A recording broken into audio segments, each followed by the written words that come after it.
What's up, everyone, and welcome to the Mint City Soccer Show. I'm one of your hosts, David Gusler, and we have no Matt Swift this evening, so hopefully that doesn't make you instantly turn off this episode. But I promise you, we have a great episode ahead. I've got a great fill-in for his co-host. We've got Donny E, aka Fatbird, joining us tonight. So, Donny, welcome to the Mint City Soccer Show. This is your second time officially being on the show. How are you feeling, man? It's good to be back. I'm excited. I have a voice. Last time we tried to do this, I literally came in and I told him, I'm like, I have no voice. So shouldn't hear too much crackling going on tonight. I'm excited to fill in for Matt. I actually sat with him at the game Saturday night. So I'd like to feel like I'm going to bring him in spirit along the ride tonight. So happy to be here. Awesome. So, well, any questions that Matt Swift would normally answer, I'll just direct to you, and you just channel him since you got to sit next to him for 90 minutes and have that privilege. So, it'll be good. Sounds So, good. Matt's taking a well-deserved break this week, but we'll try to do our best here. So, we're going to do a quick rundown of the most recent game of Charlotte FC versus LA Galaxy. But later in the episode, we have a special guest, Jose, who covers the Philadelphia Union. So, make sure you stick around, and you can hear that in the back half of this episode. But Donnie, let's dive into it, man. So Charlotte this past weekend walked away with 1 point at the bank, tying the LA Galaxy. So second time they've hosted LA Galaxy since the inaugural game. It's not the second time they've played them, but second time they've hosted them at Bank of America Stadium. And this time went a little bit better than the very first time we played them and ruined that special evening of an inaugural game win. But first a little bit, man. What's your vibes like? How'd you feel this game was overall as a fan? I think, ultimately it was going to be, a battle. It was, LA Galaxy coming in, they score a lot of goals. Our defense has been stout the last several outings, and he really gave us an opportunity to kind of go strength on strength and see what happens. We set up there in that 4-3-3.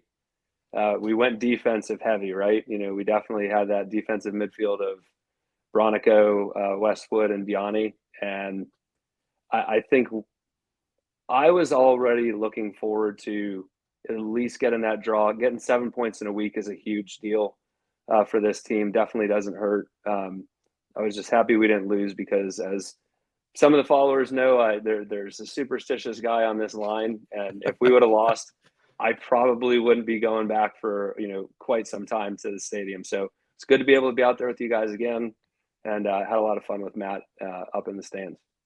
So for those who missed Soccer and Coffee that Saturday morning before we went to the game, I was hosting the show with Swift. Donnie joined us while driving to Rock Hill and went on record and said, as long as we draw or win this game, I will come back to Charlotte FC home games. He goes, but he would, and credit to Donnie here, said he would take one for the team if they lost this game and would not come back for some time because of the superstition of him being gone the previous game. Because I think you said what, Wells Fargo, right? And they won. And then if he would have lost this game, it means that Donnie is the reason. But good news is, Donnie, you are not the reason that we lost this game or just walked away with a draw. So you mentioned that lineup a little bit from the midfield of having, Brant Bronico, Ashley Westwood, Diani there, and being a little bit more defensively sound. What was your initial thought on the lineup choices? Because you had Brecht Hajere playing, Coron Vargas, Patrick Ajamain up top, and like you mentioned, Ashley Westwood, Diani, and Brant in the midfield. And then the defense has been pretty much the same, except for Pedro been filling in for an injured Euronin, right? How'd you feel that Dean Smith put this out there? Were you a fan of the midfield? What's your initial thoughts when you saw that on paper? Yeah, I go back to, I've said this multiple times and I'll continue to say it. Dean does an amazing job of using the squad and the tactics depending on the opponent we were going up against. And I think that let's go a little stronger defensively in the midfield for this game, because we knew, with Ricky Puig, definitely creates all over the pitch. Peck also, moving very quickly up on that side. And honestly, that was my biggest concern. And I mentioned this on Saturday with Soccer and Coffee. I was expecting Jalen Lindsay to play opposite Byrne Saturday night. I understand the youth movement with Pedro, and there were several times throughout the course of that game where Peck had a step up on him on the side. But credit to Pedro. It was a bend don't break type performance. That back line has been so solid. Privet and Malanda just together, they just have something going really special right now. Privet being man of the match, I still feel like Privet's he finally got his due. They called him a defender in the announcements. I was just about to say, finally, yep. Right? And I'll go on. I'll say this again on record, because at that last time I was on the podcast, I asked that Privet got a chance to play his position this season. His position is center back, and I'm okay with saying that, and I'm sure he is as well. He's just been incredible out there this year. And he's really kind of settled into that position. There were a couple of key plays in this game. Obviously, he got man in the match, but he's just he always seems to be in the right place at the right time, which that's that instinct. You can't teach that. So I was pumped with the lineup. Like I said, I was just the one I would have switched possibly. I still okay with how it all worked out. Obviously, we another clean sheet. So 4 in a row, we'll take that, right? Nice. Well, you just mentioned my segue there a little bit. So I'll first talk on Privet and Malanda. What a duo that's become for Charlotte, because, Malanda's 22 years old. Andrew Privet's 23 years old. They both super young players. I think Malanda's time here won't be as long as Privet's, because Malanda's a little bit younger. Probably wants to go back and play in Europe eventually, that kind of stuff. I'm sure Privet would love to go play in Europe too if he could. But I have a feeling that Malanda will be gone sooner than Privet would be. But those two are just been lights out, and it's been really impactful and helpful for that. I know later, we'll put this image up here a little bit later, but about expected goals and goals against. But those two being paired there, and then Nathan Byrne out wide, Yurdi or even Pedro out there on the left, they've only let in 13 goals this year. 3 of those came against Minnesota in one game. So if you think about it, over 13 games, they've let in 10 goals. So they're averaging under a goal per game. So that's what a seismic shift from last year, where we're just letting in goals at the end of halves, at the end of games frequently. It was just coaching. They were just not finishing out the games. Credit to Dean Smith, credit to Malanda, credit to everyone back there, Privet, Nathan Byrne, because it's been a huge culture shift there on the defense. But then you just talked about it, the Kahlina sheet. I like that term, by the way. We might have to coin that as a Mint City soccer show and Fatbird exclusive. But Kahlina's been playing lights out. It's 4 games in a row of a clean sheet. And let me tell you, defense played good last game, but Kahlina made some heck of, some awesome saves to keep us in that game, right? Well, and team of the match day, right? That's incredible. He gets his hand on the. For as many times as we'll watch and go, oh my gosh, what's going to happen here? He gets his hand on the ball. He does it multiple times in this game. There was a shot in the 19th minute. Fagundes, he puts a shot on him. He gets his hand, takes it over the net, and it just every time you just get that feeling like he's just getting more and more comfortable. Back there. I mean, hell, he had to do it all the way up until the last play of the game, because that header. And first of all, I know we're jumping a little bit ahead on it, but we're watching it from the angle. I was sitting in Matt's seats, and so we're looking down at it, and that's going in, right? I mean, there's no question that ball is going to go in. Yoshida puts a great head on it. And he just tips it over. I mean, saves 2 points, right? It's just he's just our Croatian wall. Cali's been fantastic the last several games. So it makes it easier, I feel like, for our defense to play the way it is when they know they've got the confidence of Cali behind them. Yeah, you probably had a much better angle than I did. I'm in the supporter section. It's on the opposite side of the field. I was on the drum line this last game for all 90 minutes, and I'm I don't know, 7 or 8 rows up. So you're just over the goal net, basically, from a height perspective. And I'm trying to see through all the players and the angle. And I'm not going to lie, when that ball was going out, I'm like, oh, shit, this is going to go in, and we're going to screw this game up at the last second. What a hell of a way to end the game. But then Kahlina out of nowhere just makes a wonderful save and really saves us for that get it, at least to get a point from this game, versus having LA walk away with 3 points again from our home. So I mean, I've been really impressed with them. I know we were critical on Kahlina like last year at times from his just ball control, had some silly mistakes. I think there was a game where he just passed the ball poorly and let a goal in, all sorts of things last year. But it seems like year 3 is really starting to come into his own. And like you said, you can't speak of that enough. I mean, when I play defense in soccer, granted, nowhere near MLS quality, but playing in that stopper or center back role, like it was imperative for my keeper to communicate with me and be on the same page, and knew that if I did this without even having to communicate, he would be behind me, or I mean, in front of whatever it is.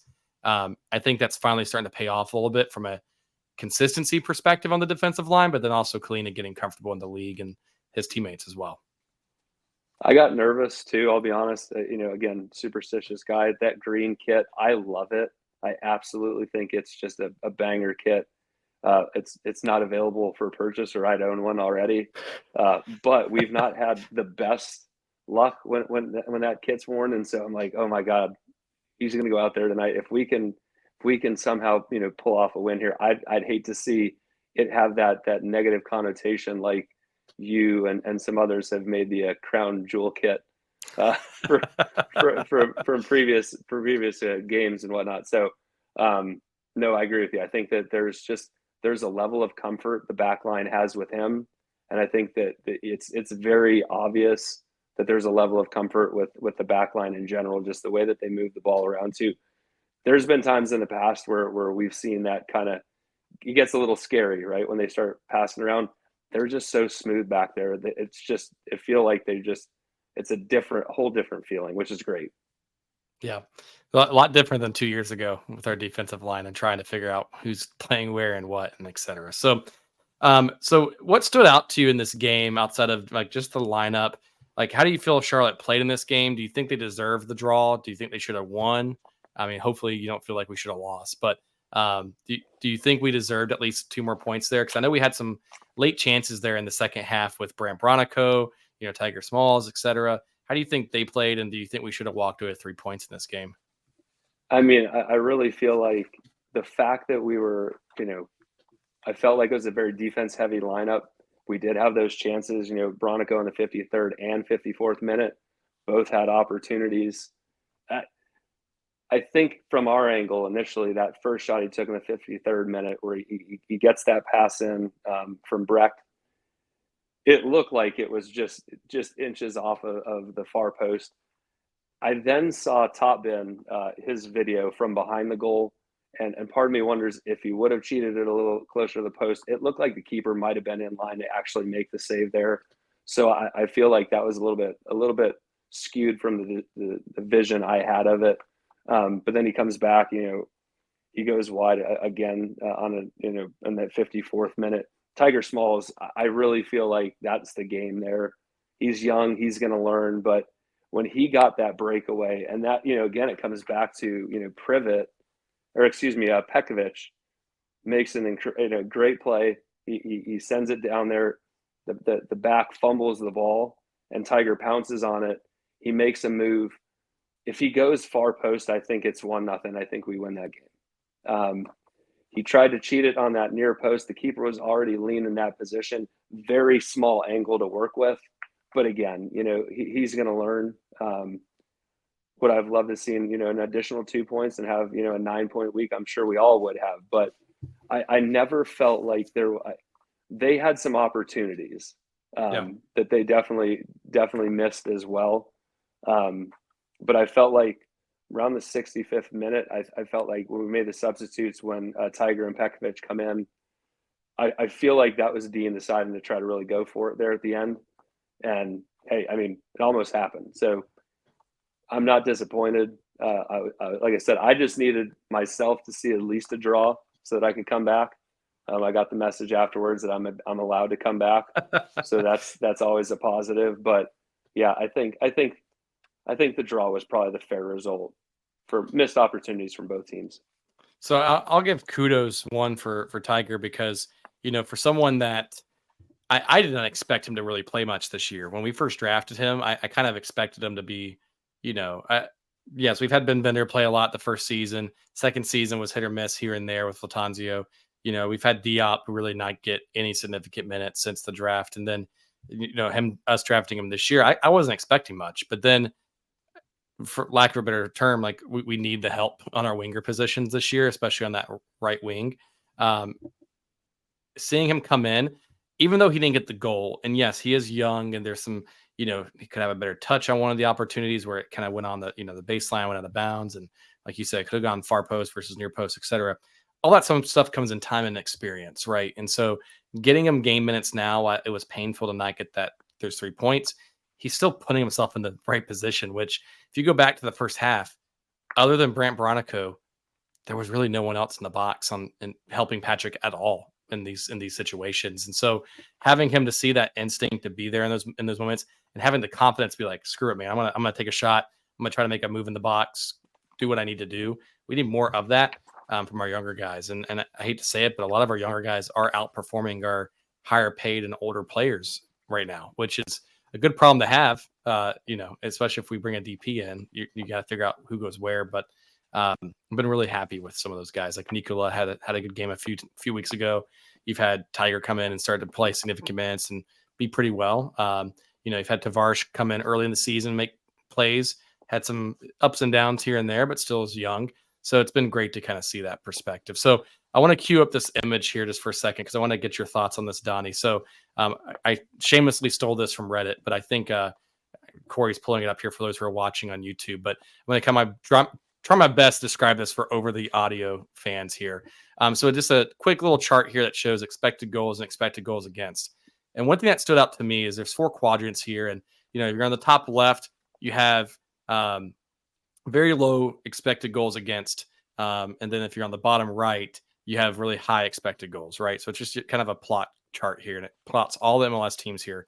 So, Donnie, one thing that stood out to me was that there's only 1, 2, 3 teams that have a just as good or better expected goals against. That's Cincinnati, Columbus, St. Louis City. And that's averaging 1.1, 1.2 goals, expected goals against. And I know expected goals is a stat some people are big fans of, aren't big fans against, that kind of thing. But the only thing that's like Charlotte's got an elite level of defense right now. They're like we mentioned earlier, 13 goals against in 15 games, averaging less than 1 goal per game, and they're averaging less than 1.2 expected goals per game. The only thing that's kind of, I don't want to say at wits end right now, is our expected goals and really our goal scoring. We're like bottom 2 or 3 in the East for goals scored right now. And if you look at this chart, our expected goals is up there against Montreal and Austin, who are not like world beaters this year at all in terms of offensive production here. So, thanks for MLS Reddit account, et cetera, for having this image here. But Donnie, like, what does Charlotte need to do? And do you think that's a troubling sign for the next few weeks? Because our window's not going to be available until late July. So we basically have to go another 6 to 8 weeks where before we can get any other DP players to replace an Enzo Capetti that we just sold to get or if Carroll somehow comes back, if we sell Carroll, Brecht is our other quote unquote DP. And then we have Leo Labata coming back from injury. What do you think Charlotte needs to do to get better goal outputs? And is it concerning to you as a fan over the next few weeks looking ahead? I mean, it's a little concerning. I will say, especially, this is over an average of the entire, first couple months of the season. There were a couple games where we just took no shots, right? The one thing I do like about the young guys is they're not afraid to shoot. And like with Tiger, yeah, he didn't make it, but you know what? He wasn't uncomfortable in the moment trying. He wasn't afraid to take that shot. We watched this game, and that's some of the things I love about Kerwin as well. He's going to take shots. Tiger's showing that he's willing to. Hell, Diani took a shot early on in the game as well. Yeah. I think, with Mitrovic, it's only his 3rd MLS start. Why not test the keeper? See what's going to happen. I mean, you never know what's going to happen, right? I think Abada coming back will be huge. I think that will spread out the back line a little bit, because I feel like what we're seeing right now with players, they know what Patrick's capable of. And so they're almost pinching in on him a little bit more, making it more difficult. And that's the sign of a great player when you have to start, doing that, against him. So I think bringing an Abada out there who can, kind of maybe widen things out a little bit as well, that'll be helpful. But you got to take shots, right? I mean, you're not going to win if you don't take shots. Was it Michael Scott, famous quote from The Office? But like, you got to take shots because you never know. You got to rebound. You got to keep pushing. And I think again, these young guys are not afraid of that. And so, my hope is we're going to see that start to shift a little more over in the area where Cincinnati and looks like Columbus is probably over a little bit farther to that side as well. Yep. Expected goals start to move into that second quadrant in the top right. You get over there. I mean, we already know what the defense is capable of, so we can get some aggressive, behavior up front. And I see that we can make a shift in this. And if we do, I mean, I think the thing that's crazy to think about this, right? Our position, in the league right now, and we're in that spot on this quadrant. Like, we start shifting right. I mean, look out. Sky's the limit, right? Yeah, I mean, if we can keep our defense the same, we have an elite level defense right now, and that's key in this league. I think Nashville famously a few years ago could not score for the life of them, but they drew the crap out of everyone in the league because defensively they were sound, and they finished fourth in the East, I think, that year. So got into the playoffs, got to run successfully within that space. So I think, like you mentioned earlier, I think teams are starting to learn Patrick a little bit and pinching in. Having those center backs kind of, I don't say double team him a little bit, but seeing what he can do, they're starting to respect his game a little bit more. But we need our wingers to start to produce and our midfield to start to produce more to help him out. And I think having Lil Bada potentially come back, I don't know if he's been practicing. I've seen a few people in Slack talking about it. That I think he's been practicing somewhat this past week or two, but that doesn't mean anything. It could be him just getting back in game shape. He could sub in this game if he's ready. I think Dean hinted at that. I think the midweek game or like late May game is when he's projected to be back. So I want to expect a bot of this game, but it would be nice if he could be for this game. It'd be nice to see what he can do with Patrick up top full time for 60, 70 minutes straight. But transitioning that, I guess, goal scoring, the only thing that's sticking out to me as a concern right now, and I guess it's because we don't have the depth because we sold our DP and Enzo Capetti. When Patrick gets gassed 60, 70th minute, we really don't have anyone to be able to come in for him. Like, we're subbing in Scott Arfield and Petrovic to go up top and play a false nine or whatever it is to try to grind a game out or get something to be at creation there. So how are you feeling from a tactic perspective? I know that's basically the cards that Dean's been dealt, but I mean, how are you feeling from that kind of like late game performance from the club? Yeah, I'm sitting there with Matt, and we're getting towards that tail end of the game, and I think it was the 79th minute when Arfield came on. Patrick definitely looked gassed, and we're like, okay, but who do we put on? Who do we put in at this point, right? And I love Scott has that experience, right? And Scott knows how to move around on the pitch while exerting the appropriate amount of energy to give himself the best chance. If anything were to slip up, he's gonna gobble it up. But to not have that high energy, I think back to, in previous years, you get these defenders gassed, and then you bring a speedster on who can really kind of change. We don't have that at the current moment, and we really don't have that second striker, super sub to come in there now. Can you do Tavares and move things around up top? Maybe. I think that there's definitely some things to toy around with, but I do think it is a little concerning because Patrick wears defenses down, especially if you're having to work, spend all your time double teaming the guy and, being extra physical, because that's the only way that Patrick gets stopped is if someone wants to really kind of body him up, kind of like what Tehran did, Chicago on Wednesday night. Like, that's going to be the only way you're going to stop the guy. And even in that scenario, we've seen him muscle off guys and making incredible, score incredible goals. So he's going to tire out that defense. Who do we have to come in, when he's done that and he's gassed himself to really kind of put us over the top? it is a little concerning. Hopefully, we can see some adjustments, and maybe Nico, like you said, we had that false nine kind of play the way we did on Saturday night. But it is a little concerning at this point what happens when Patrick gets tired, because he's gonna Yeah. because the way he plays, he will get tired. You can't expect him to run 95 minutes every night. It's not feasible. Especially with what I think 6 games in 4 weeks or something like that. Like it's going to add up really quickly. But I think also the key to this, and hopefully it happens sooner rather than later, is Abada coming back from injury will free up a Breck de Hajre or free up a Tavares or a small or Tiger Smalls coming in. And then you also have Cambridge coming back from injury or Ben Bender starting to get minutes back. I think getting those guys back into game shape is going to hopefully open something up. I mean, how crazy would it be to see a Ben Bender as a false nine kind of going in there and creating some havoc? And at least, again, younger guy, not afraid to shoot either. I mean, Nope. Latanzio put him in, I think, what was it, like the last game of the first season, that rain out game where Columbus was, it started like 10 minutes into the game because of the thunderstorm and we had to win the game to move on. But Latanzio started Ben Bender up top because of, reasons for this, whatever, but he started Ben Bender as a false nine. And so it's not like Ben's not played that, Sure. but it'll be interesting here. So Ben actually had I don't know if you saw it or not, but Ben had a pretty good night for Crown Legacy there a little bit. Yeah. He's back to kicking corner flags. I like seeing that. I mean, it looked like he had himself I feel like at the beginning of the week, Dean had said he was going to get about 45 minutes, and he put 2 goals and assist in. So yeah. Not too shabby, right?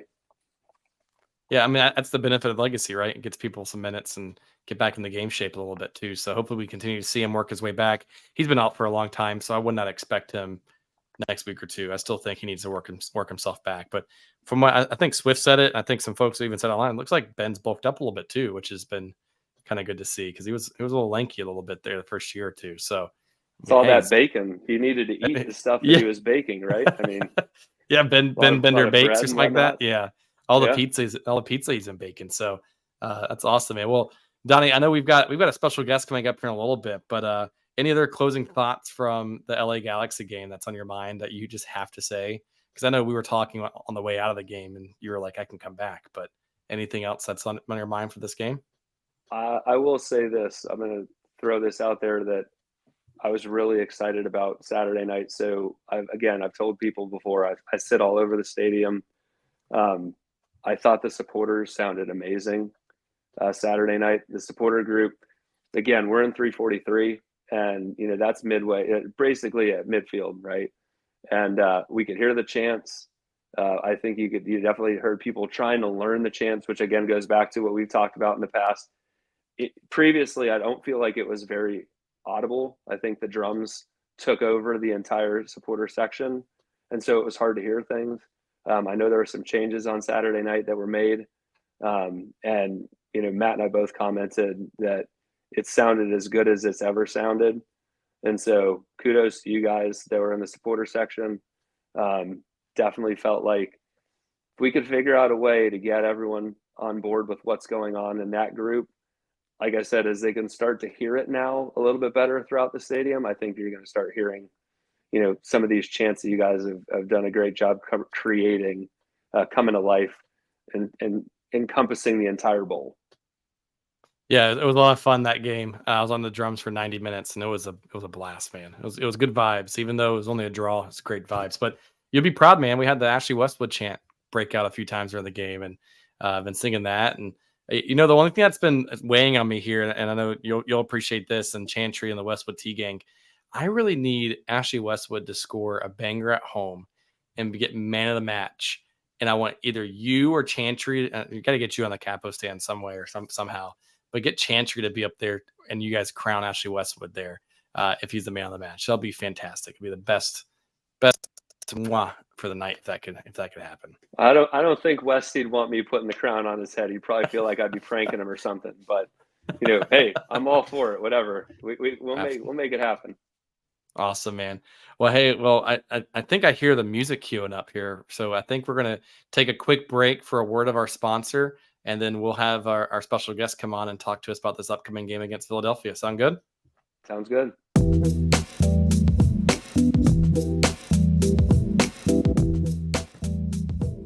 hey, David. I didn't see you there. How you doing? I was just doing some light reading about The Boys. Do you know about The Boys? I don't believe so. I saw you reading the paper. It must be something important, right? It's very important. It's breaking news. Huge headline. I mean, look at the font on that headline. It's massive. So you might call them something different, but our friends at Manscaped refer to them as the boys. You know, not every man has children. I do, but not every man does. I don't believe you do, at least that you know of. But every man is responsible for their 2 boys below the waist. So when your little guys have more hair than they need, you can trust Manscaped for all your grooming needs, because your boys need love too. So join 10 million men worldwide who trust Manscaped by going to manscaped.com and use the code CORNDOG. Yes, that's our real promo code, CORNDOG. And you can get 20% off and free shipping because, David, the boys are back in town. So not only are the boys back in town, but as you have probably seen at this point of the show, I no longer have hair. So Very shiny. The light's reflecting very nicely off of it. I like it. It's as smooth as a baby's bottom on the top of my head right now. and I'll be honest with you, I used my Manscaped Performance 5.0 to help with my head earlier today. So before I even got on the show, I had to make sure that my head was nice and shiny and smooth, just like the boys need to be. And so I get prepared for this. It's waterproof, made sure it was nice and clean, easy cleanup, and it basically has the ability to not nick or cut your skin with the skin technology. So it's super, super helpful, and it really helped me be on my tip-top shape and have a nice shiny head to start the show off. So yes, whether you're talking about the boys or the dome, you can go and get 20% off and free shipping with our code CORNDOG. I still love they let us get away with that. CORNDOG is the promo code. 20% off, free shipping, CORNDOG, manscaped.com. Take care of your boys and your dome.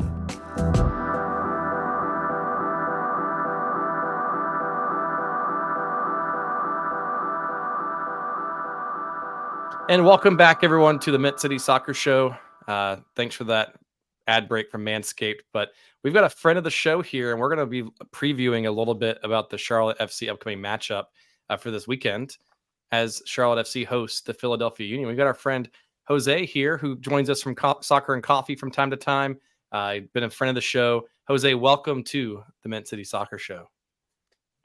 Thank you for having me, and more than anything, man, I can't believe just how great Manscaped is. The lawn whatever mower 3.0. Can't believe it. Make sure you use the whatever code it was that you guys just read. No, I'm thrilled. I always enjoy connecting with you guys, whether it's 9 a.m. on Saturdays or Sundays, whenever you guys end up playing, or frankly, just shooting some text messages your way for things that are maybe popping up sooner rather than later, so you guys are a little ahead of it.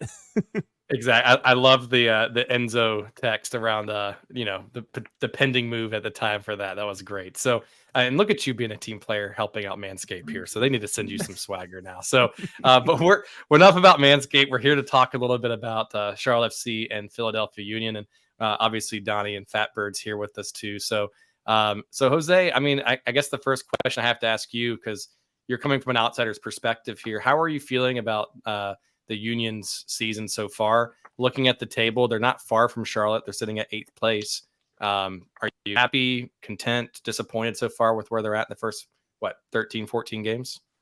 Yeah, I think what gets lost in the mix, or maybe missing, the forest for the trees, is that, the MLS season is still very, very young, especially when you have so many teams making it into the playoffs. But this is very much uncharted territory for some time in terms of Philadelphia, right? I can't remember, maybe, 2013, 2014, maybe even earlier than that, since the Union have been that low on the table and had played this type of difficult soccer to watch, and had actually first time in team history not this past weekend victory, but the loss prior to New York City was the first time in team history in 15 years that the Union have lost 4 consecutive home games. So very much uncharted territory for Philadelphia in some way, but bounced back after a strong showing against a pretty crappy, I don't know if we can curse, but a pretty crappy New England Revolution team, and with full Caleb Porter mode in terms of just a debacle in the making out there. But again, it's been a just weird season. Busy for sure. CONCACAF Champions Cup. Not participating in U.S. Open Cup, but being involved in the league and Leagues Cup. It just hasn't felt right, and it's felt very tumultuous, if that makes sense. It does, and it's interesting you just mentioned the home stats because that's been kind of the opposite effect for Charlotte. For a while there, we went 13, 14 games straight without having a loss at home. It felt very Union-esque of basically having a very strong home showing. But Donnie, you're from Philly, right? So are you happy that they're struggling a little bit compared to Charlotte this year, or how are you feeling so far, being a Philly/Charlotte native? It's nice to see Charlotte above Philly in the rankings. I'll take that in the standings. As I've said this before, and Jose, I know we've briefly talked about other Philly sports in the past on soccer or text messaging off the side from soccer and coffee, but I was not around as a Union fan. I left Pennsylvania early 2000. It was 2001, and so it would have been very early on in the Philadelphia Union history, right? And so, was it even there, Jose, at that point? To be honest, 2010. So it's been go. 15 years. So you were not even here. It was still a spectacle in someone's brain. So there you go. So it was never something that was a part of me, like the other sports what I grew up with. So, it's nice to see a Philly team do well, but it's even nicer to see Charlotte be ahead of them, at least at this point in the season, and hopefully through the tail end of the season too. So Jose, there's been some moves this, I guess, past week or two with a club like Nashville letting go of their manager that's been with them for quite some time. And Nashville is a club that's had some very early success, I would say, from an expansion club, right? How's fans feeling right now with Kristijan from the Union? Are they happy with the performance he's doing? I know he's been there for quite a while, has sustainable success, but as you've seen in MLS, if you don't start to move forward for a while, teams start to get a little antsy and fans do too. So how are they feeling right now? If I remember correctly, I think Jim Curtin, I was about to say Peter Vermees. I know Peter Vermees is the longest tenured. I believe Jim Curtin's the second longest tenured. So you can think of his leash per se being just super long, right? Like the fan base and those in the press, sure, are not always impressed with the style of play. It's not as attractive as watching an Inter Miami or some of these other teams where, Jim Curtin does rely on sitting back. His infamous, possession is meaningless unless you have penetration at 1 a.m. When they played against Portland was something that I was not expecting to hear in my ears during a press conference. So this is a team that, what absolute banger of a quote at 1 a.m. in the morning, pun not intended. Just a style of play that's not attractive to many, but it's effective because when you look at the cumulative over the past 5-6 seasons, the Union are at the very top in terms of points collected. So in a league like the US MLS, that doesn't really mean anything. In many, many leagues, that would probably mean a championship, right? And what's most interesting this season is that the Union have completely flipped the script. Where they were near invincible at home. I think only 3 losses in 3 years. And then you go to this year and it's 4 in 1 year versus suddenly this year being undefeated away from home. So doing absolutely fine away from home, just not figuring out at home for some reason or another. So long way to say that Jim's absolutely fine. If anything, I think all the attention really goes to ownership, right? In terms of seeing the faces that have exited the club. The Aronson brothers, Mark McKenzie, Austin Trusty, some of these other names are going to Europe, and the Aronson brothers, I don't know if I mentioned them, but nonetheless, like you see these faces going for some high dollars, but the team's still scouting the 3rd division of Yugoslavia for some random player, or like the 4th division of Spain to bring someone like Marcus Anderson, who is not a win now type of prospect, despite genuinely being 2 minutes away from winning the cup in 2022. So it's difficult to blame anything on Curtin when he has made a 5-course meal out of a Lunchable, honestly. Love it. So it's like you read these questions ahead of time, so I have to pull this up just because a friend of ours of the show, Russell, who's joined us before, even asked that same question. So he says, what has been Philly's issue with their slow start this season? what's been the massive difference versus the home and road forms for it. So anything that you can kind of, tip your cap on that you can say is the main issue, or has it just been kind of up in the air this year?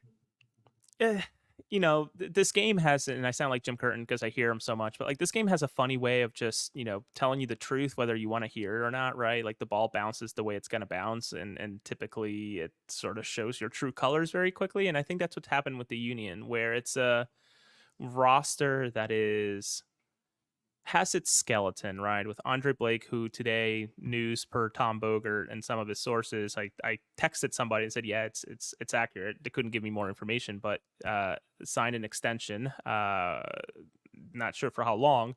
Andre Blake, Jacob Glesnes, Jose Martinez, for longest time Bedoya, now Gazdag. So it's had its spine for 4 to 5 years at this point, longer with some of those players, obviously like Blake and Bedoya.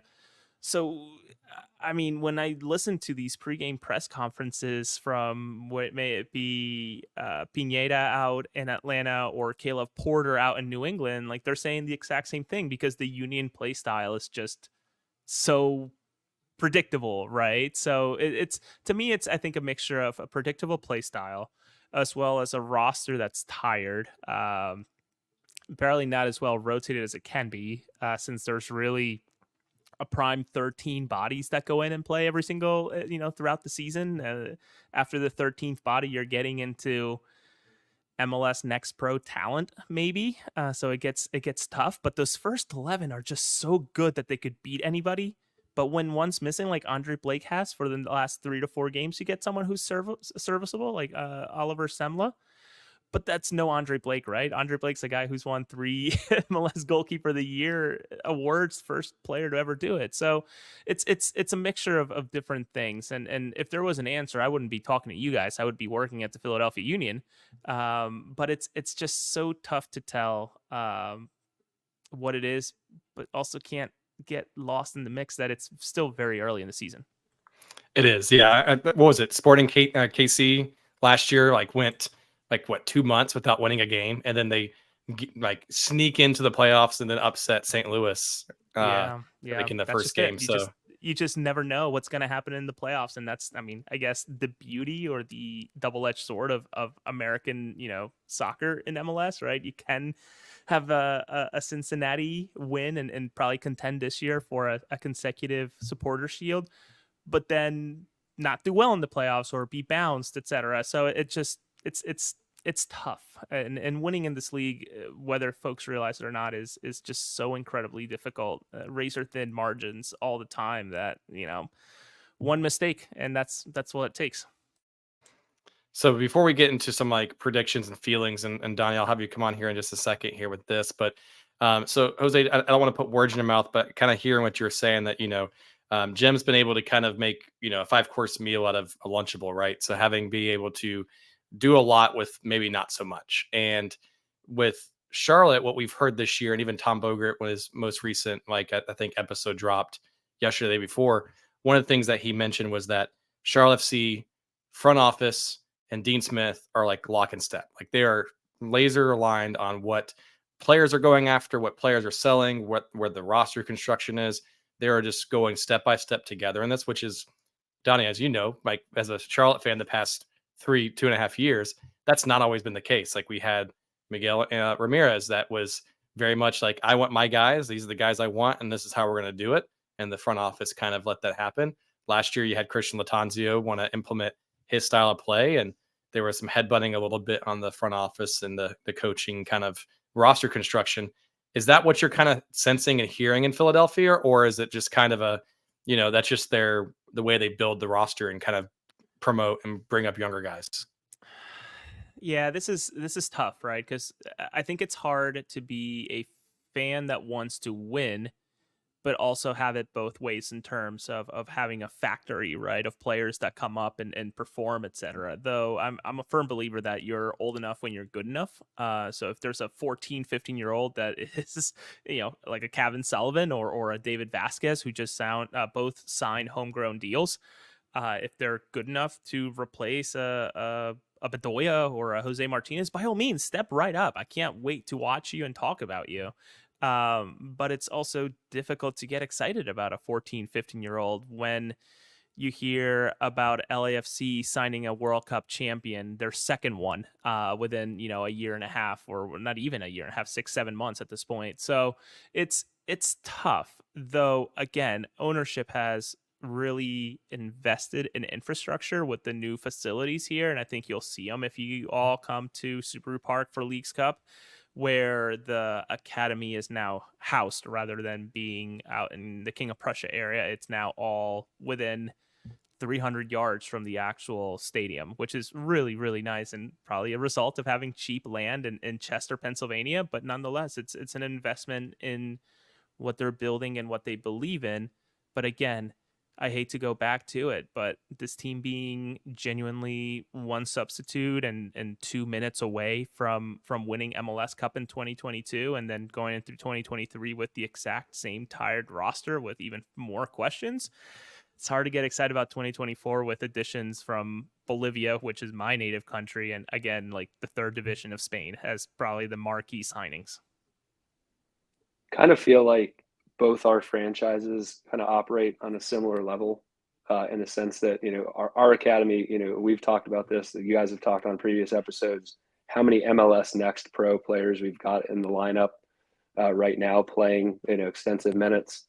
And also, again, you hear all these other clubs making these big splash signings. There's been some talk. I'm sure, Jose, you've heard Bogert's comments about Marco Reus over the last couple of days. And it's just always like you get excited. And I'm sure that there are some questions that came up for this week as well about it. But then when you also hear that, the guy's probably more interested in going out to LA or New York or Miami, and we're just Charlotte, and so I feel like we understand where you're coming from for sure. And see, the interesting part is that the guy behind the machine is now gone in terms of Tommy Wilson. In fact, he's with you all, right? And he is going to make sure that those homegrown deals get they actually happen. You actually have these players have a pathway. The Union have had that thanks to him and other people involved, like the John Shears of the world, and some of these coaches that have come and gone in the youth. In fact, Ryan Richter, who is now the assistant coach, or one of the assistant coaches with the senior team, was an under-17 coach. Jim Curtin at one point was an under-17 coach that won a Generation Adidas Cup. So this pipeline has been there even for coaching. And now you all are getting it with Tommy Wilson, and hopefully having that, Crown legacy pipeline, and the amount of exciting and good college as well as youth soccer that the Carolinas have. You all should be so excited. And David and Swift will know that as soon as I had the news about Tommy moving over, it's like, guys, you all need to be screaming and shouting this from the rooftops. This is seismic, and I know it takes time to feel that change and see the fruits of the labor. But imagine shipping out Aronson like players or Mark McKenzie's of the world and folks like that, and have Charlotte to the resume. It's something to be really proud about, and I think you all will see it with time. What, just since you guys mentioned it a second ago, or Donnie did, what's your thoughts? And I made a joke that earlier to you guys in our group chat that I was going to try to explain discovery rights to my wife over dinner, and I did not do that because I probably would have just been told to leave. But what do you feel about the league? And now that it's 2024, I know there's potential, roster changes and rules coming up this late summer potentially, and in the future with Messi effect, et cetera. But how do you feel about a rule like discovery rights, and especially the potential tactic that Charlotte's doing here, where it sounds like, according to Tom Bogert, Charlotte's been really aggressive with Marco Reus, right, to be able to try to get him in here to the team.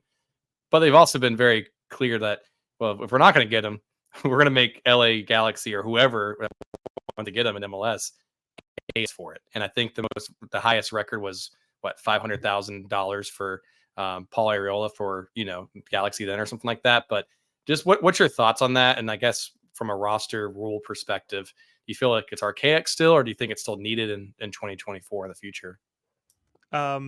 So I hate to be the businessman in the room, but I think folks often forget, and I hope listeners are aware of it, but MLS is a single entity that has franchises. Really, that's what it is. So ultimately what it comes down to is Big Daddy Don making sure that, with discovery rights, you don't have Tepper versus, Jay Sugarman on a bidding war, when in reality they both benefit by paying the lowest price.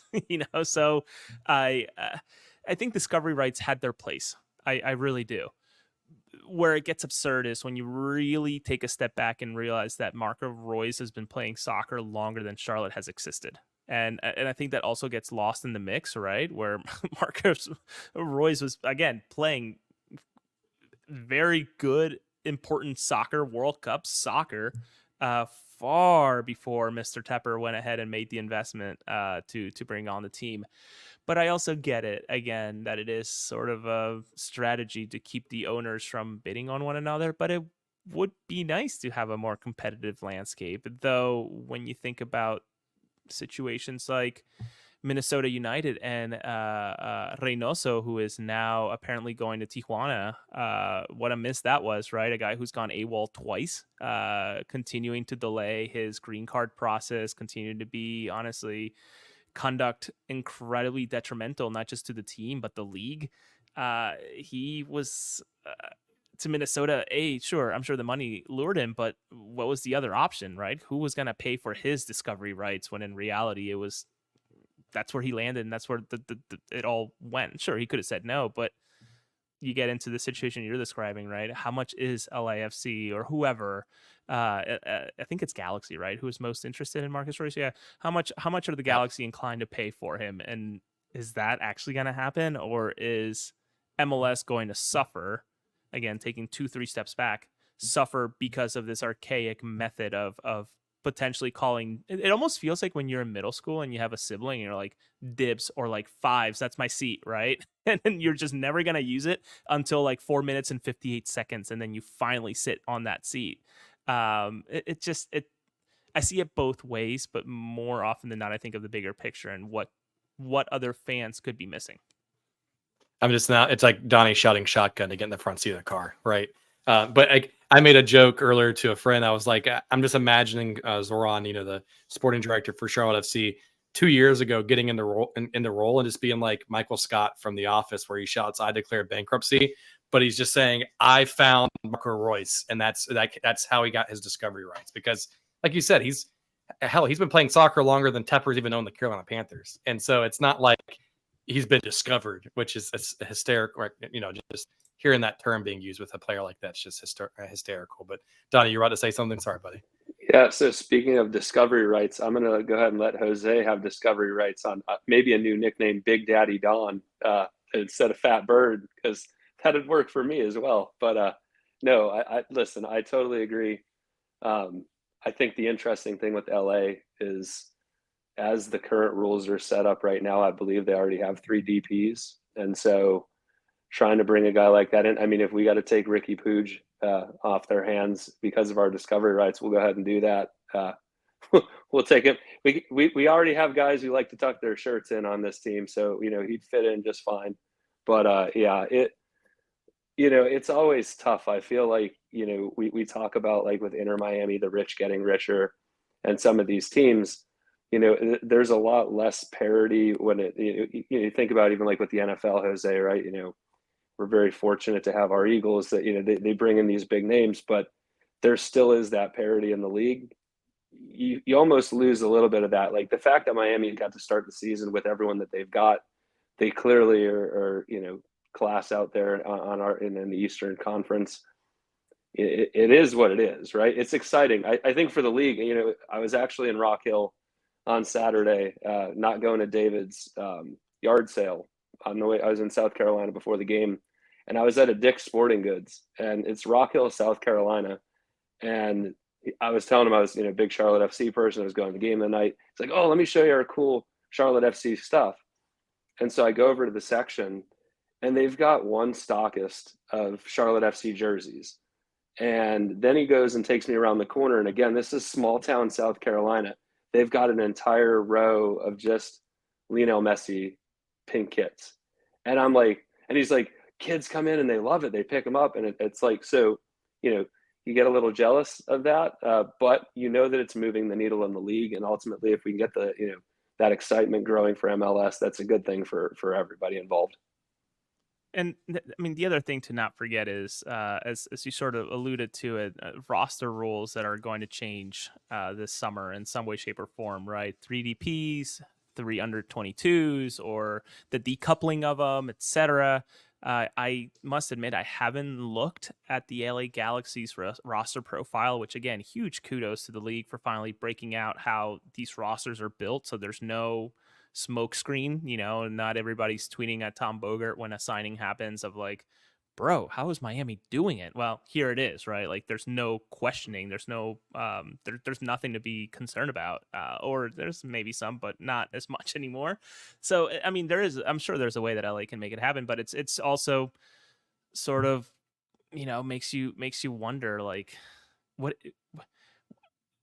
is it? Is it the designated player tag and like salaries and obviously the MLSPA salaries just coming out? You all are actually below Philadelphia because of all the salary dumping you all have done, and I think that got lost on some people on the Philadelphia side of like the Union are not that good. It's just that Charlotte has just dumped buckets of money out the door and they're spending less because of, Swiderski leaving and then, all these other guys leaving. So it'll be really interesting to see how this all sort of sorts itself out with Yule and Royce. But I also, I don't know, maybe this is the Philadelphia in me coming out and I apologize, but I don't know that I get excited over someone like him at that age anymore, making that type of money and playing, it's that's why I've been frustrated with the team in Philadelphia in terms of just how bad and not interested they are in using the U22 rule, right? Where you see Miami investing in these really exciting, talented $7 million, $8 million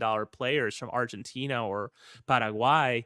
And the Union are paying an MLS Next Pro and Oluwathu Makanya $260,000 to go play Union 2 on Sundays. Like it's just hasn't been a good investment. So again, talking about moving the needle, I'm not sure that Marco Royce to Charlotte really moves the needle too much either.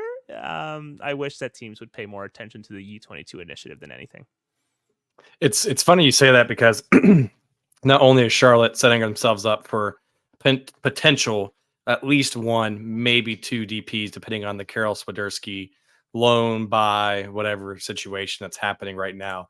But the U22 designation, I think, is for me, just like you said, is a pretty exciting thing because we got a player that we've actually invested in. So a Coran Vargas, who we signed halfway through year one as a U22 designated player, and like starting to come into form, starting to play 90 minutes as a starter now compared to a year and a half ago, was someone that needed to develop, was 20 years old, kind of a younger player. But they just signed to an extension and it's going to kick in over the next few years. And, that's the type of players I think, yeah, like Marco's going to move the needle a little bit with like instant gratification of like, oh, it's a big, Bundesliga, Dortmund, all this stuff like that. But, the Coran Vargases of the world that's what's going to help the league sustainably grow, because then once they get also in their prime, you could sell them off if you want to, or keep them in the league and have them be the face of the franchise because they've been here for 4+ years. That's I agree with you. That's where they should be investing a lot of time, and that's where I hope Charlotte does do some creative things, not only for the DP level but for the U22 level too. And I must admit, the situation that Philadelphia's in, and I know we got to move to the next question to be mindful of everybody's time, but is I'm also worried that some teams with this new decoupling of designated players and the U2 initiative, that teams are going to see it as a way to reclassify players that they don't want to move on from, right? So I think of Philadelphia, for example, Jack McGlynn making $220K, Nate Harriel making $260K, Quinn Sullivan making $160,000 somehow, being lured into staying in Philadelphia when in reality they're ready to just go to Europe and do their thing, but being lured to stay in Philadelphia through the U2 initiative. And to me, that's sort of you're not really gaining anything, because that's supposed to be, in my opinion, the U22 should not be a retention tool, but rather an acquisition tool to bring in exciting players at a much lower budget hit than to say, yeah, Jack, you'll make more money, but we'll also game it because you're not going to count as hard against the budget. And then you still end up with a roster spot that's not able to pay as much as you would a designated player under the age of 22. So I hope that teams see it for what it really is. Is it going to be instant game changers? Probably not. Is it going to be a lot of more misses than hits? Absolutely. I guarantee that for a lot of teams. But I also don't want to see the growth of some of these players being stunted by offers that, suddenly Jack McGlynn or Quinn Sullivan, again, going from 160K being offered, I don't know, $700,000 to stay an additional 2-3 years. It's to me, that's not all that exciting when he should be playing in Holland or Denmark, etc., just doing his thing. So just a gripe of mine. Sorry, just venting at this point. No, it's good. I mean, it's a really good point because like to me, I'm waiting for. I mean, I watched Karol Swiderski play for Verona. Like I wanted to see how he did. And anytime you see a player that gets sold to help their trajectory and development and growth, you're gonna kind of be like, hey, that was a Charlotte guy, or hey, that was a Philadelphia guy, and you're gonna cheer for him, right? So you want to kind of see that versus, like you said, they stay here and then they get sold later on. Who knows? But so let's transition a little bit to. I got some fun questions I'm gonna save here till the end, but so let's talk about this matchup coming up to Charlotte. So you touched on a little bit early on that Philadelphia's had actually some more success on the road this year, been playing a little bit better on the road. Charlotte's been playing really well at home lately, and so it's a clash of which one's going to break, right? So last week it was LA who scored a lot of goals, but also let in a lot of goals, and Charlotte, who does not score a lot of goals, but also doesn't get scored on a lot, ended up being a draw. So how are you feeling with this matchup, Jose? You can view it from an outsider's perspective too about Charlotte. How are you feeling? And then I'll go over to you, Donnie, and see how you're feeling for this game too. So Philadelphia comes in, as I mentioned earlier, with a much needed win after, a streak that had them not winning since April 6th, right? So tons of draws, more losses than you can really, beg for or ask for. So they really needed that, though I don't want it to get lost on anyone that, the Union did benefit from a red card in the 13th minute. So they played a man up for nearly 87 or whatever math, 77 minutes. So they did their thing. They did what they were supposed to do, right? You can't blame them for playing well and scoring 3 goals in a shutout with a man up, because what are they going to do? Like let 2 in so it's closer? Like that's not going to happen, obviously. So the Union come in with it with that in mind, and luckily for them, over the last 2-3 games, it's almost like they've gotten a new signing with Leon Flock finally coming back from injury. I think it was the second day of preseason. He tore his pectoral muscle out in Florida.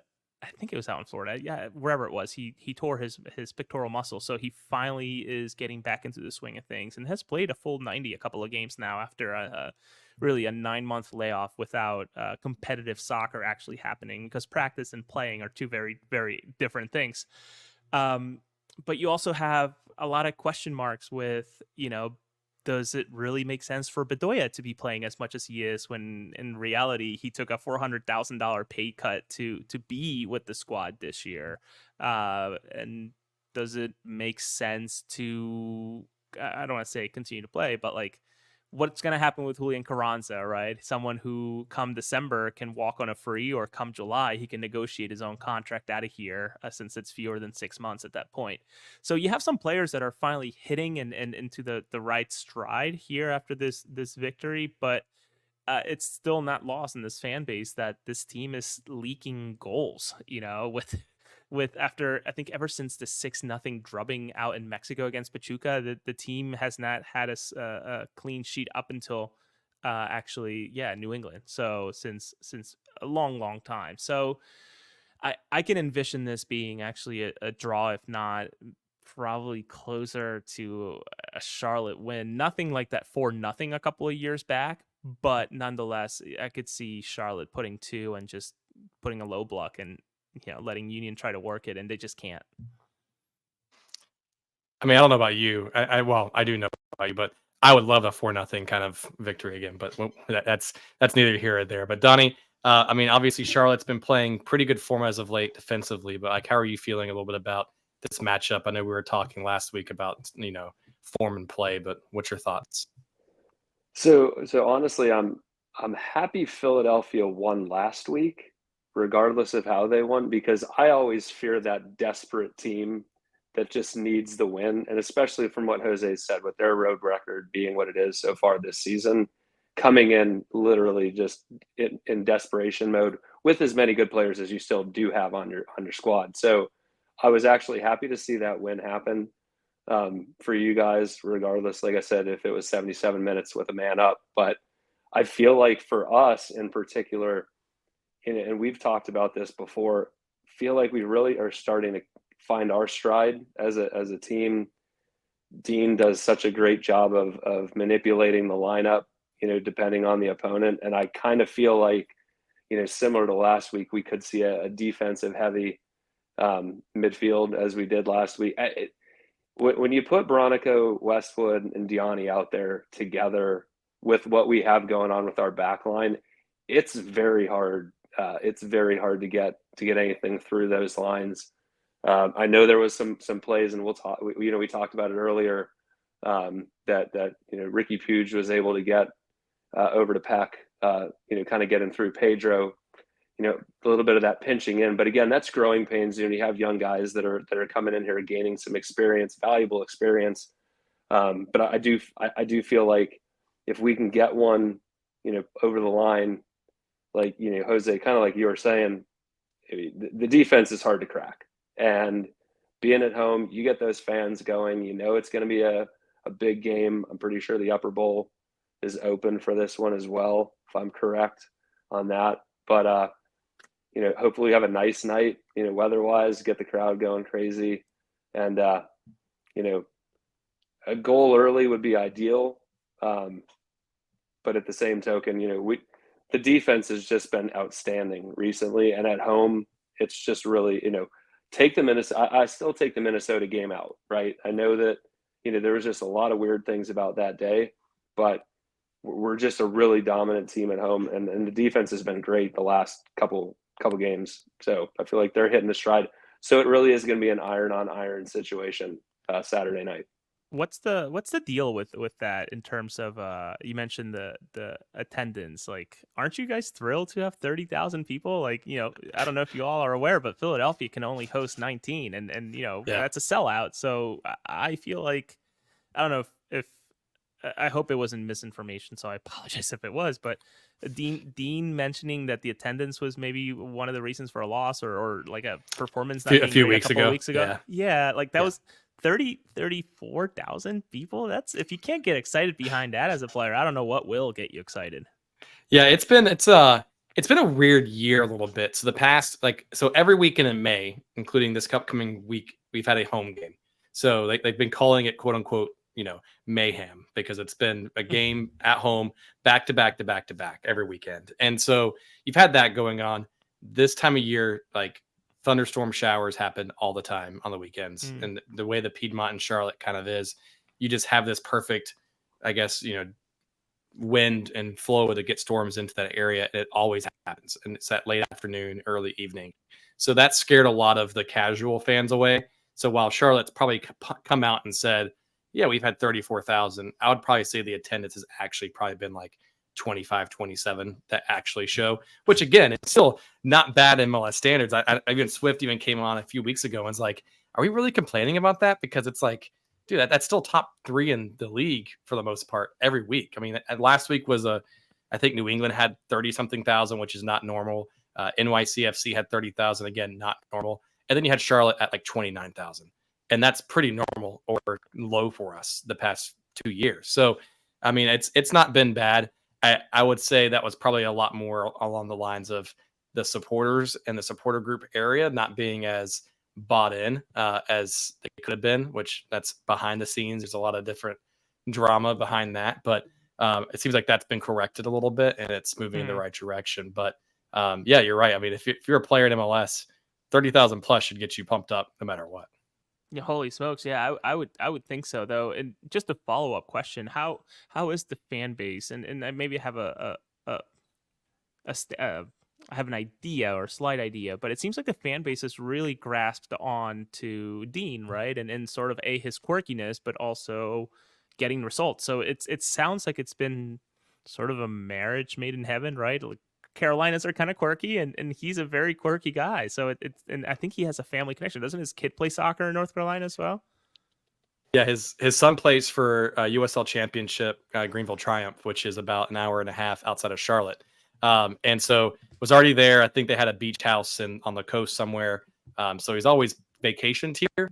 And his son went to school and college and played, at the professional level there for USL. So he's always had a connection here in some regard. So I think his first game was actually, and this is like kind of ironic, but when they first introduced him, his first game was, I want to say, the first home game for Christian Latanzio against New York Red Bulls.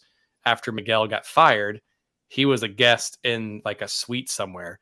And Christian Latanzio won. It was the first home game. They needed that win desperately after firing Miguel the first year. And that was his first game. So he got to see 40-something thousand fans really pumped, have a, what was it, I think 2-1 or 3-1 victory or something like that, Donnie. I can't remember what it was, but it was a really great game. It was perfect weather. Couldn't have made it any better to try to recruit somebody, because even like, hey, this is what you're going to be coaching, you know what I mean? But I definitely, fans have latched on. Donnie, I'll let you kind of chime in here, but I know for me, everyone's been super happy with it. The results are showing.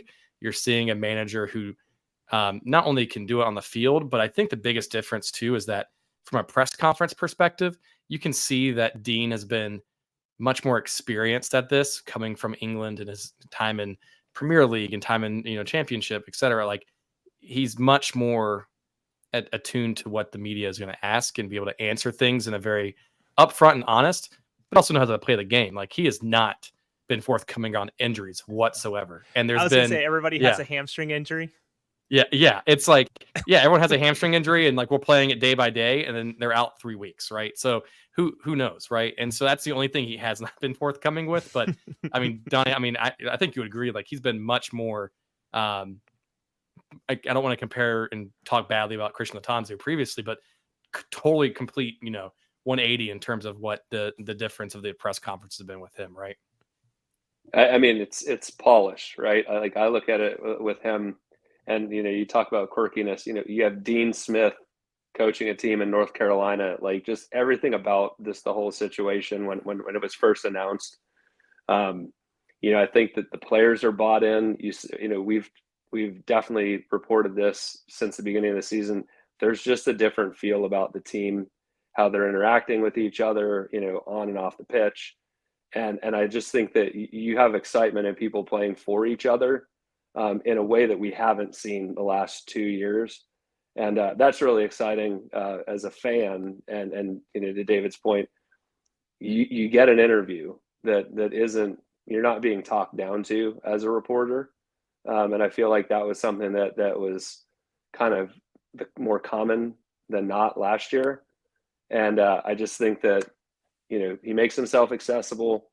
You're right with the injuries. Everyone's got a hamstring. I think I've got one as well right now. I might be out this weekend.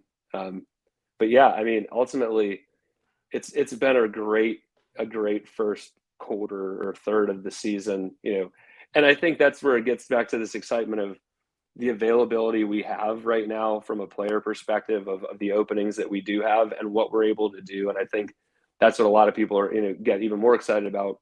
Who can we bring in, and what does that look like in the summer transfer window that could put us, we're in 5th, 6th right now, 2nd, 3rd, 4th, like move us up. We're doing it right now with a team that's half made up of, our farm system and some great complementary pieces around that as well. What happens when you get some of those signings here, July, in that July timeframe? Sky's the limit, and it's just been really exciting as a fan and a supporter to be able to see a big change, because it's really been 3 different seasons, right? I mean, when you think about that inaugural season with, first coach comes in and Mar was just, as David said earlier, these are my players, these are who I want, the Harry Potter comment, like, we want to go back to that. And then, Latanzio takes over, does fairly well at the tail end of that first season, but then you get a full season of Latanzio, and it just didn't seem to work out the way we would have liked, ending in New Jersey with him just completely shunning the fans altogether.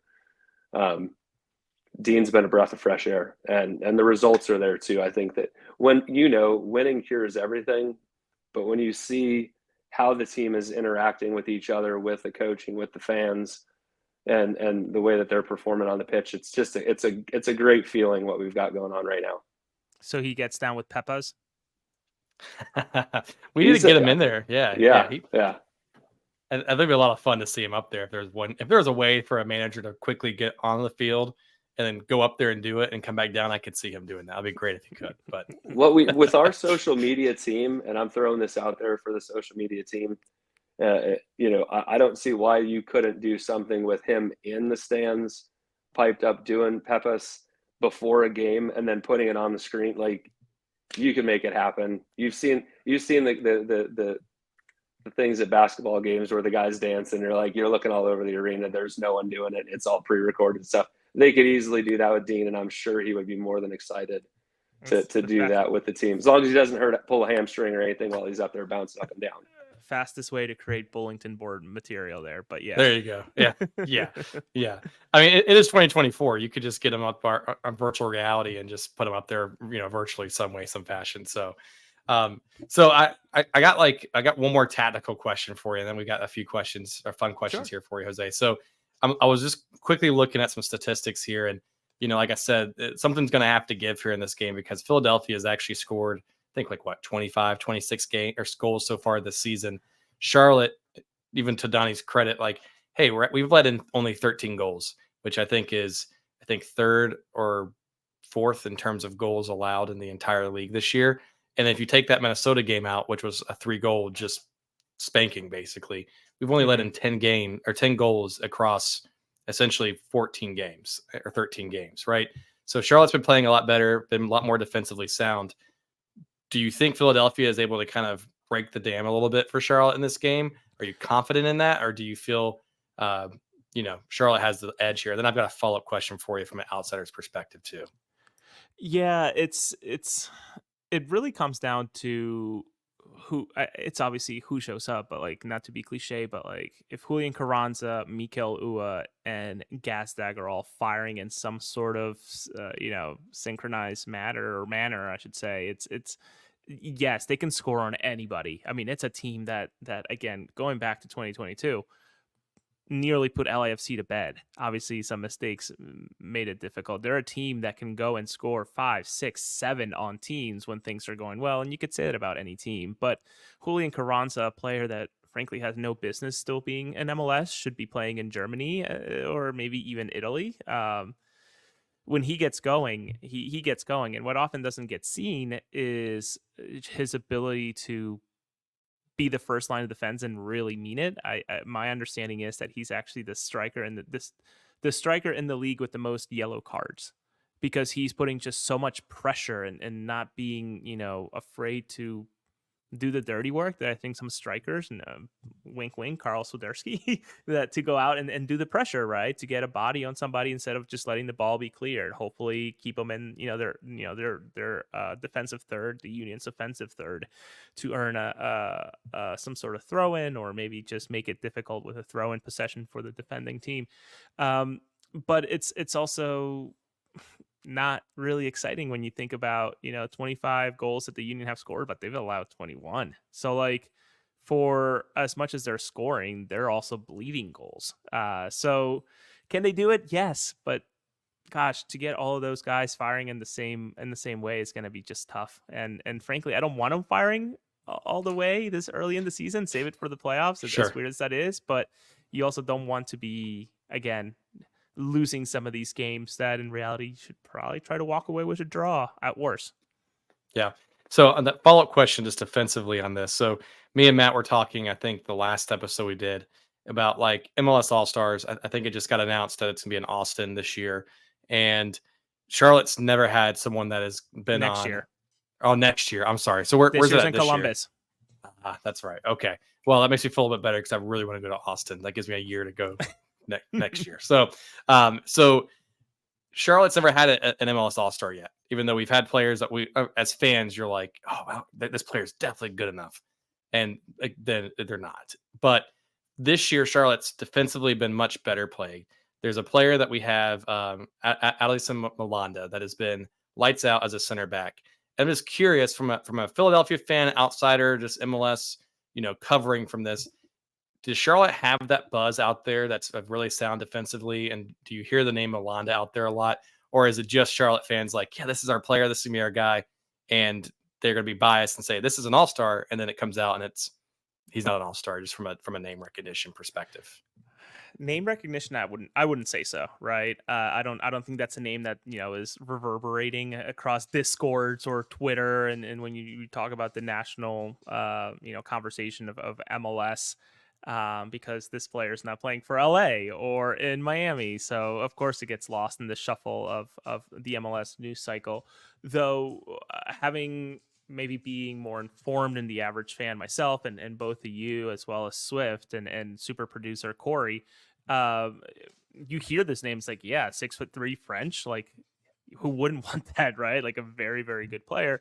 And again, once you start diving into the stats, and granted, of course, it's a team game, he is showing out, right? He's doing a great job this year. So it wouldn't surprise me if Melanda was maybe getting a shout here or there. Because again, when you think about the national conversation, who would have ever thought that Jack Elliott and Jakob Glesnes were going to be MLS All-Stars at one point? Never mind Jose Martinez, right? So like, it can happen, but it's such an uphill battle when you think of the bigger markets, unfortunately. Yeah, that's what I was afraid of. Just because you're going to have also the name recognition from the bigger names, but you're going to have people that also just associate the men's national team here, like the Walker Zimmermans, who has barely played this year, been injured, been hurt, but you hear the name Walker Zimmerman, you're like, oh, that's a DP, that's a defensive center back. Did you see how much he's making? Yeah, he's crazy, right? Nearly $4 million to be as shit as he is, and I mean, I hate to say it, be relegated, but there's my dog. Yeah. He agrees with me, the Walker Zimmerman. Yeah, be nearly relegated to the Olympic squad. So there's nothing wrong with that. It's just making too much money for that. Well, and that could go back to the way Nashville's in the situation they are now. You spent $4 million on a DP center back spot that most teams do not do in this league. So, but yeah, that was our conversation last week, or a week or two ago. So I was curious. So I've got a few fun questions here for you before we let you go here. So the big buzz on Philadelphia the past week or two was not because of the game or great goals, but there was a raccoon that got onto the field. So any cool stories you want to share from that before I ask this question, or any kind of tidbits that maybe fans just don't know? Or I know you said you know some folks there that got involved with that on the field, but anything you want to share for fans on our show?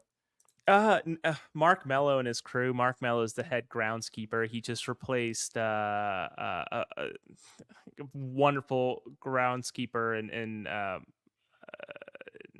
mean, it's been such a weird season for this guy, right? Mark coming in, replacing someone who has been around the team for 6-7 years, and suddenly he gets hit with the rain out against Seattle, and having his squad be out there squeegeeing a soccer field. Fast forward a month or two later, having to be the guy who gets juked out by a raccoon in the middle of a nationally or internationally televised soccer game. It hasn't been an easy go at this guy. So kudos to him, man. What a trooper of a season he is and is having. Super nice guys, and honestly, I don't know if it's just the universe speaking in a way, but for Mother's Day, I got my wife a bird feeder, but it has a camera and motion detection and whatnot. Put it out, the raccoon happens. A week and a half later, a raccoon's eating all of the seeds. So for what it's worth, raccoon is chasing me to no avail, showing up at 3 a.m. in Pottstown, Pennsylvania. That's amazing. I think you posted a picture of that on Twitter of the raccoon, right? I thought I saw that. Yeah. I thought that was just like a GIF or a photo that you found. I didn't realize that was actually from your bird feeder. This. I mean, I don't want to curse because it's your show, but like this sucker was having a feast from 1 till 4 in the morning, and like the whole bird feeder was like empty. This thing is just like going at it. It was genuinely my house. Like I can't even make that up. It was just too funny of a coincidence. So I'll pull this one question up here, and apologies, I forgot to capture the name. I think it was Bryant who did this, but they want to know, Raquinho, how long does he have to spend on the academy before he gets called up to the Philadelphia first team, you think? That is a fantastic question. I would sense, based on the way that he avoided and juked grown adults, albeit maybe not the most in shape, He's already surpassed the U15 level, though that's a high bar here in Philadelphia. He's probably training with the U17s most of the time and maybe in line for an MLS Next Pro contract. So I think he's outgrowing it. Homegrown deal, that means a lot here in Philadelphia. So maybe not quite there yet. Awesome. I did love the MLS what is it? The MLS Fact account that's on Twitter Yes. that always posts random things. And it was like the 560 something seconds, like the most time a raccoon's ever been on the field in MLS history or something like that. And that was the fact that they tweeted out with the image of him running scared for his life.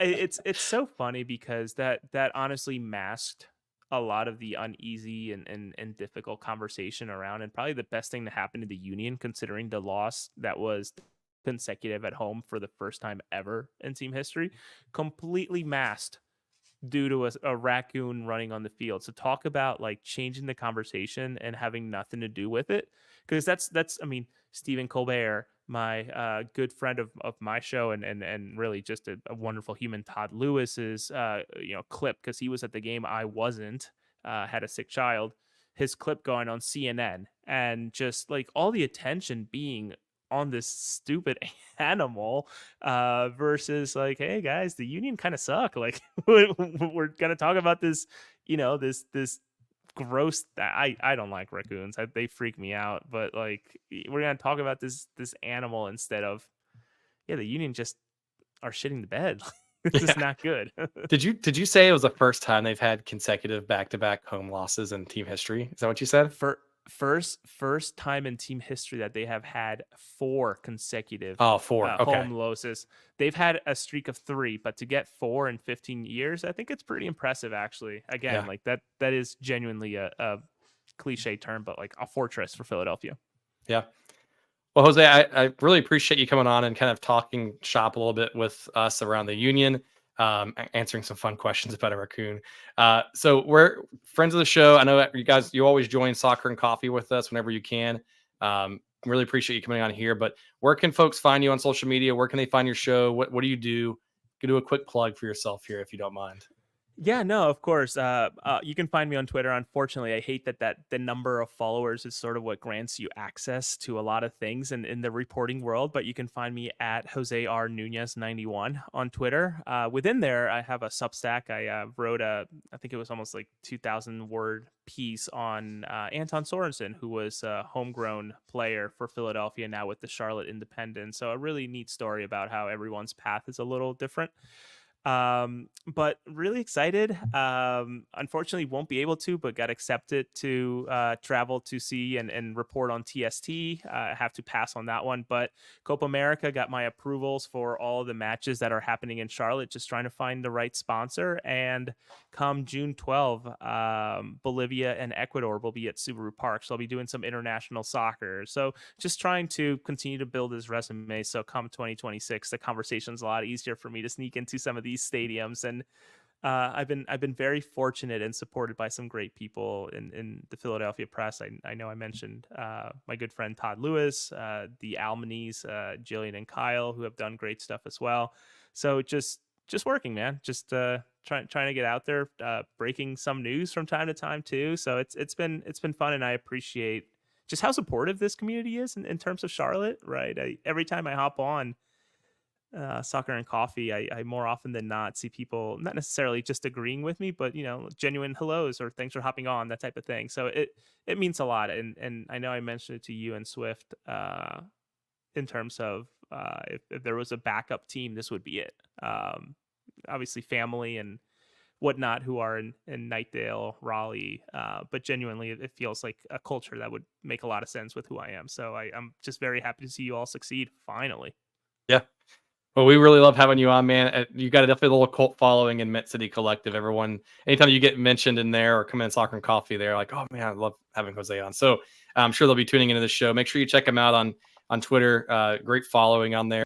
Tweet some good stuff, and like you said, you break news. I don't want to I know you may not toot your own horn, but I'll toot the horn for you. But definitely got some good follows and some good breaking news on there for it. So be sure to check them out. I know I've made it when I got at this point. I think one of my posts, and I think it means that I made it, but 3 nudes in my bio, tweets within it. So maybe that's showing that I'm getting up there. In fact, one of them was in French, so like I'm getting different languages now. So I'm penetrating different continents at this rate.